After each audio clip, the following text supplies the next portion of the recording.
Le groupe PPCI. Oui, merci Madame la maire. Alors, bon, beaucoup de choses ont été dites, donc on ne va pas rentrer dans les détails techniques à nouveau.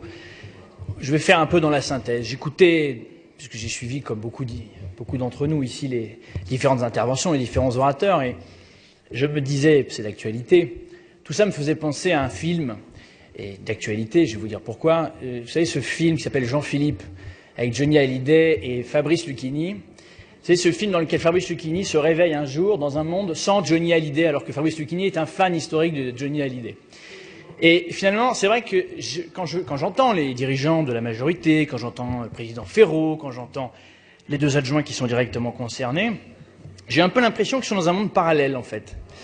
C'est-à-dire, ils sont dans un monde dans lequel, finalement, bon, dans le logement social, il n'y a pas de problème de mobilité, qu'il n'y a pas trop de problèmes d'entretien de cage d'escalier. Ils sont dans un monde, je fais que lire les propos de M. Girard sur la mission propreté conduite par Florence Berthoud, que finalement les problèmes de propreté, c'est surtout, en fait, l'éducation des Parisiens. C'est surtout pas un problème d'adaptation des services de la propreté. Ils sont dans un monde dans lequel, finalement, comme l'a dit très justement ce matin Jérôme Dubu, 50% des dépenses d'investissement sont financées par l'emprunt. Finalement, ça pose aucun problème. Ils sont dans un monde parallèle dans lequel on peut capitaliser les loyers du parc social sur des décennies sans que ça pose de problème à personne, ce qui constitue en comptabilité privée tout simplement un abus de bien social et ce qui pourrait conduire l'adjoint aux finances, s'il était directeur financier d'une entreprise, devant un juge. Bref, ils sont dans un monde vraiment très... Et puis pareil, j'écoutais les explications de vote, même le président Béliard qui nous dit que finalement, alors qu'on parle du budget, qui nous dit que c'est très bien de faire cet événement festif sur le périphérique. Bon, on a M.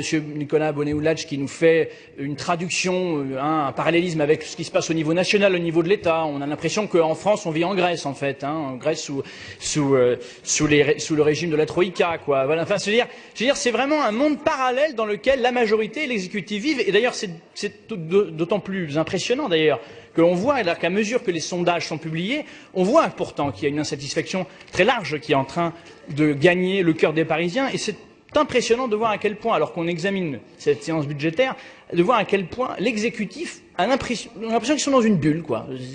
Donc je suis très impressionné, je suis très surpris. Nous sommes très surpris au sein du groupe constructif indépendant de cette attitude. Par rapport aux résultats qu'on voit, par rapport à tous les problèmes qui nous sont relayés, des problèmes parfois simples, parfois même d'entretien de trottoir, enfin des choses qui normalement dans une capitale du monde développé ne devraient pas être relayées, comme par exemple les rats. Enfin, je ne veux pas revenir sur tous ces sujets.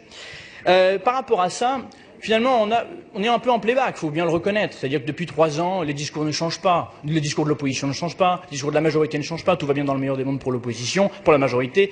Pour nous, c'est non. Finalement, tout ne va pas dans le meilleur des mondes pour l'opposition aussi. Mais nos discours non plus ne changent pas.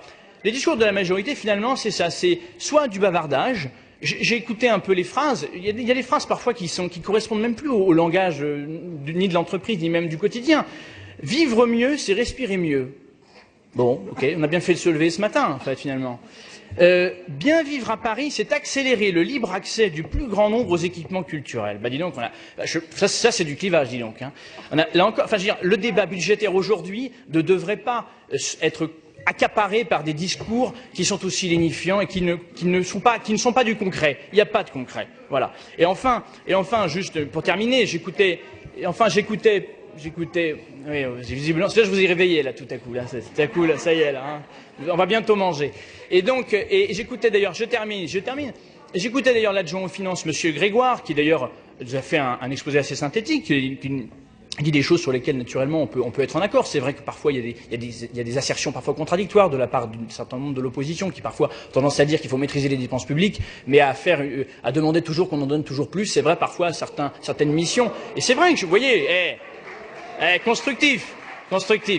Bon. Mais je regrette aussi que dans le discours d'Emmanuel Grégoire, M. Grégoire nous a dit « Je pourrais vous parler de ratio d'endettement, de finances, de chiffres, mais je ne vais pas faire ça. » Bah si, c'est ça qu'on veut. Nous avons été élus par les Parisiens pour nous coltiner à ce type de documents budgétaires, parfois techniques, parfois rébarbatifs, parfois arides, denses, mais nous sommes là aussi pour ça. Et au lieu de ça, nous avons assisté à une litanie, une multiplication, non pas des pains, mais une multiplication du nombre d'enveloppes qui sont budgétées pour différentes thématiques, mais sans réelle priorisation, sans réelle vision globale. Voilà. Donc je dois dire que je suis un peu sur ma faim et je le regrette profondément.